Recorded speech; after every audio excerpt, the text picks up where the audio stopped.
వారి డబ్బు వృధా అయిపోతుంది. ఇది ఒక డిసడ్వాంటేజ్. ఇట్లా ప్లస్ డిస్టెన్స్ కూడా చాలా ఎక్కువ.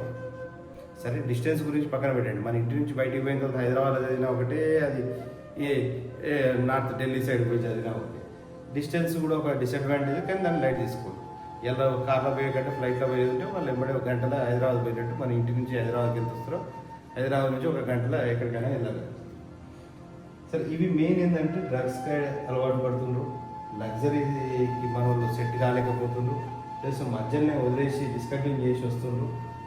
ఇవన్నీ ప్లస్ ఇంకోటి ఏంటంటే ఫుడ్ కూడా మన ఫుడ్ కూడా కొన్ని యూనివర్సిటీలు మన ఫుడ్ పెట్టినప్పటికీ కూడా ఫుడ్ ప్రాబ్లంతో కూడా కొంతమంది సఫర్ కావాల్సిన పరిస్థితి ఉంది. సరే ఓకే, ఇవి నార్త్ సైడ్ కాలేజీలు ఎట్టి పరిస్థితుల్లో కూడా సెలెక్ట్ చేయొద్దు, ఇవి డైరెక్ట్ స్ట్రైక్.